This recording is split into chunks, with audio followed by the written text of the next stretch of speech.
घर को जेबे भी पोटल आसे पोटलर ए आइटम ने बनै खाइबे मते बहुत बढ़िया लगे काहेकि ना एथिरे थे घरोई मसलार स्वाद रेस्टोरेंट रो भी आहर स्वादिष्ट लगे आपण मन जदी थरे एमती ट्राई करिवे आशा करछि आपण मन निश्चित भाव रेसिपी पसंद आसीबो। प्रथमे आमे एठी नबा पोटल एठी मो बड़ साइज रो पोटल को 6 ରୁ 7ଟି ନେଇଛି। ପ୍ରଥମେ କଣ କରିବେ ତା ସ୍କିନ୍ ଗୁଟାକ ଯୋଉ ତାକୁ ପୁରା କାଢି ନେବେ ବା ତାକୁ ହାଲକା କଣ କରିବେ ନା ରିମୁଭ କରିଦେବେ ଯୋଉଥିରେ କି ପୋଟଳଟା ଭାଜලා ଟିକେ ସଫ୍ଟ ହେଇଯିବ। ଯଦି ତା ଯୋଉ ଚୋପାଟା ରହିଲେ ପୋଟଳଟା ଟିକେ ଟାଣସିଆ ଲାଗିବ। ତାପରେ ତାକୁ କଣ କରିବେ ନା ଭଲସେ ୱାଶ କରିନେବେ ଆଉ ତା ଯୋଉ ଗୁଣ୍ଡ ଗୁଣ୍ଡ ଗୁରା ଲାଗିଥାଏ ସ୍କିନ୍ ଗୁରା ଲାଗିଥାଏ ଭଲକି ୱାଶ କରିନେବେ। ତାପରେ ପୋଟଳ କଣ କରିବେ ଏମିତି ଚାଳି ଫାଳରେ କାଟିଦେବେ। ଆପଣ ଯଦି ଚାହିଁବେ ଦି ଫାଳରେ ଯେମିତି ଆପଣ ପୋଟଳ ରସା ବନାଉଛନ୍ତି ସେମିତି ବି କରିପାରିବେ। ଏବେ ଆମେ ଯୋଉ ଘରୋଇ ମସଲାଟା ଆମେ କହୁଥିଲେ ସେଇ ମସଲାଟା ଦବା। ସେଥିପାଇଁ ଆମେ ଦବା 2 ଚାମଚ ନେବେ ଧନିଆ, ହାଫ ଚାମଚ ନେବେ ଜିରା, ହାଫ ଚାମଚ ନେବେ ପାନମହୁରି, 2ଟି ନେବେ ଲବଙ୍ଗ, ଛୋଟ ଖଣ୍ଡେ ଡାଲଚିନି, ତା ସହିତ 8 ରୁ 10ଟି ଯୋଉ ଆମର ଅଛି ଧଳା ଗୋଲମରିଚ ତାକୁ ଦେବେ। ବାସ୍ନା ଭଲ ଟେଷ୍ଟ ଆସିବ ତା ସହିତ ମସଲାଟା କଳାଳିଆ ଦେଖାଯିବନି। 2ଟି ଗୁଜୁରାତି ଏଥିରେ ଆମେ ନବା। ଗ୍ୟାସ ଫ୍ଲେମକୁ लो रखिबे। लो रखिके कौन करेंगे ना हल्का फ्राई करेंगे।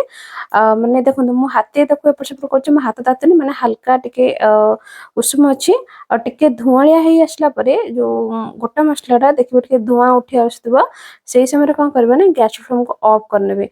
हाई फ्लेम रे जमे भाजबेनी नचेत कौन हबो ना मसलार माने जो टेस्टटा बिगड़ी जो मसला टेस्टटा बिगड़ी गला परे आपनकर जो ग्रेवी तार भी टेस्ट बिगड़ी जिवो।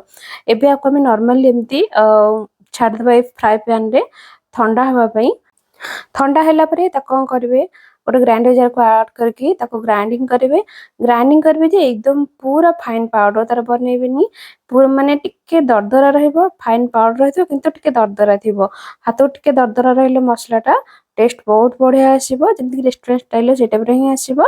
एबे हमें साइड रे रखि देबा और फ्राई पैन ने नबा हमें 2 चामच रिफाइन तेल ता सहित मुझे बटर क्यूब 3 पीस जो थे कि टेस्ट बहुत बढ़िया आसीबो। बटर को मेल्ट होगा देवे। बटर कंप्लीटली मेल्ट हैला परे एबे हमें सेतिर कोन करबा ना दबा पियाज एठी पियाज स्लाइस करके नीची 2टी मीडियम साइज रो पियाज ताको कोन करबे ना प्रथमे पियाज को पकेकी हल्का ताको लो फ्लेम रे प्रथमे भाजीबे जेमति कि तार जो कंचा वासनाटा पियाजर प्रथमे जीवरी किंतु सेटा भल से भाजी हेबनी कंचाळिया थिबो किंतु टिके भाजी हे जाइथिबो। एई टाइप रे ही ताको भाजीबे लो फ्लेम रे रखिकी आको टिके भाजी सैला परे एबे थे देबा 3टी छोट साइज रो टमाटो स्लाइस करके नेची 1 ରୁ 2 इंच पाखापाखि अदा आउ 4 ରୁ 5 कला रसुण ताको ग्रेट करके नेची 4 ରୁ 5टी काजू ताको मध्य आपण ऐड करिवे आ टमाटो सबले कोन करिवे ना हाइब्रिड टमाटो देखिए नेबे जो थरे कि ता टेस्ट कलर बहुत बढ़िया आछो ग्रेवी रो जेहेतु मो पाखे अवेलेबल नाही तेन करी मु देसी टमाटो कम क्वांटिटी रो नै जी।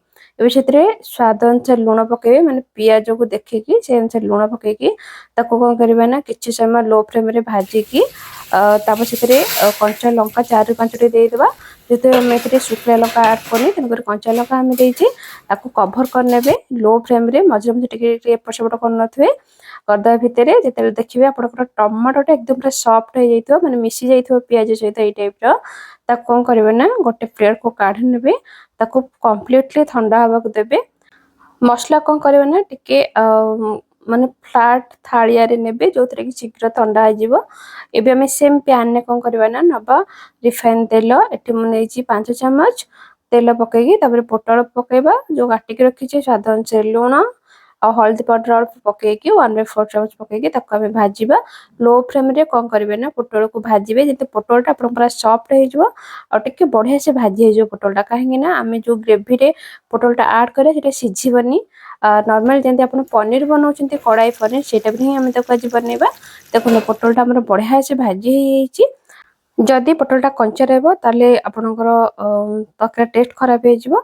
ये बढ़िया से भाजी हो जाइछि आकम प्लेट को काढी नेछि आ सेम फ्राई पैन में किछि भी ऑयल थिला सेथिरे मो गोटे मीडियम साइज रो कैप्सिकम गोटे मीडियम साइज रो पियाज को जेंति आपण बनाउछन चिल्ली सेई टाइप रो ही କାଟି ନେଇଛି। ଏବେ ଆମେ ସେ ଫ୍ରାଏ ପ୍ୟାନ୍ କଣ କରିବା ନା ଭାଜିବା, ଯେମିତିକି ସେ ଟିକେ ଜଷ୍ଟ ସଫ୍ଟ ହବ, ମାନେ ଟିକେ କ୍ରିସ୍ପିନେସ୍ ଥିବ, ଜଷ୍ଟ ଟିକେ ସଫ୍ଟ ହବ, ବେଶୀ ସଫ୍ଟ ହବନି। କିନ୍ତୁ ଟିକେ ହାଇ ଫ୍ଲେମ୍ରେ ହିଁ ତାକୁ ରଖିକି ଭାଜିବେ, ଯୋଉଥିରେ କି ସଫ୍ଟ ହବନି, କ୍ରଞ୍ଚିନେସ୍ ବି ଆସିବ। ଏବେ ଭାଜି ସାରିଲା ପରେ ତାକୁ ଆମେ ଗୋଟେ ପ୍ଲେଟ୍କୁ କାଢି ନେବା। ଏବେ ଆମେ ଯୋଉ ମସଲାଟାକୁ ଭାଜିକି ରଖିଥିଲେ ସେ ଅଲରେଡି ଥଣ୍ଡା ହେଇଗଲାଣି, ତାକୁ ଆମେ ଗ୍ରାଇଣ୍ଡିଙ୍ଗ କରିବା। ଆଉ ଯେତେବେଳେ ଗ୍ରାଇଣ୍ଡିଙ୍ଗ କରୁଛନ୍ତି ଟିକେ ଦରଦରା ରଖିକି ଗ୍ରାଇଣ୍ଡିଙ୍ଗ କରିବେ, ମାନେ ପେଷ୍ଟ ହେଇଥିବ କିନ୍ତୁ ହାତକୁ ଟିକେ ଜଷ୍ଟ ଦରଦରା ଲାଗୁଥିବ, ସେଇ ଟାଇପ୍ରେ ହିଁ ଆପଣ ଗ୍ରାଇଣ୍ଡିଙ୍ଗ କରିବେ। ଆଉ ଯଦି ଏକଦମ କାଠୁଲିଆ ହେଇଗଲା ତାହେଲେ ଅଳ୍ପ ଟିକେ ପାଣି ମଧ୍ୟ ଆପଣ ଆଡ୍ କରିପାରିବେ। ଆଉ ଏବେ ଆମେ ଗୋଟେ କରେଇ ନେବା, କରେଇରେ ନେବା ଆମେ ରିଫାଇନ୍ ତେଲ 2 ରୁ 3 ଚାମଚ, ତା ସହିତ ନେବା ଆମେ ଚିନି ହାଫ୍ ଚାମଚ ପାଖାପାଖି, ସେଥିରେ ଟେଷ୍ଟ ବହୁତ ବଢିଆ ଆସିବ। ତା ସହିତ ହାଫ୍ ଚାମଚ ଜିରା, ଗୋଟେ ଛୋଟ ଖଣ୍ଡ ଡାଲଚିନି, 2ଟି ଲବଙ୍ଗ, ଗୋଟେ ନେଇଛି ମୁଁ ଗୁଜୁରାତି, ପକେଇକି ତାକୁ ଟିକେ ଫୁଟିବା କଥା। ଫୁଟିଲା ପରେ ଯୋଉ ମସଲାଟାକୁ ଆମେ ଗ୍ରାଇଣ୍ଡିଙ୍ଗ କରିଥିଲେ ତାକୁ ଆଡ୍ କରିବା। କଲର ପାଇଁ ହାଫ୍ ଚାମଚ ନେଇଛି ମୁଁ କାଶ୍ମୀରୀ ଲଙ୍କା ପାଉଡର, ଆଉ ହଳଦୀ ପାଉଡର 1/4 ଚାମଚ ନେଇଛି। ତାକୁ ଲୋ ଫ୍ଲେମ୍ରେ ହିଁ 1 ମିନିଟ୍ ପାଖାପାଖି କଷିବା।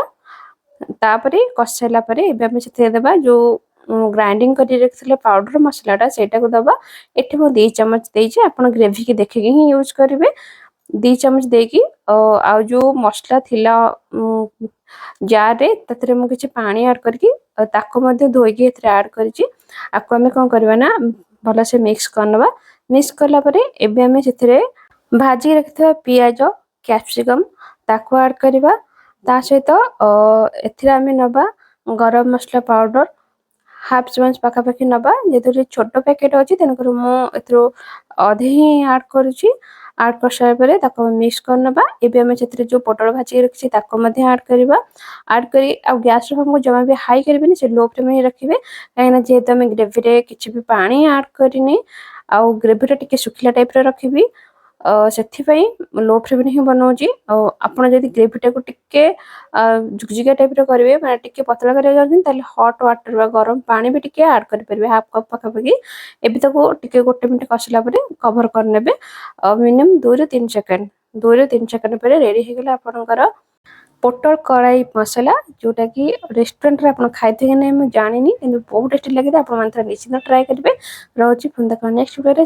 ସମସ୍ତଙ୍କ ଦିନ ଶୁଭ କରାଉ, ଭଗବାନ ସମସ୍ତଙ୍କୁ ଭଲରେ ରଖିଥାନ୍ତୁ। ଜୟ ଜଗନ୍ନାଥ।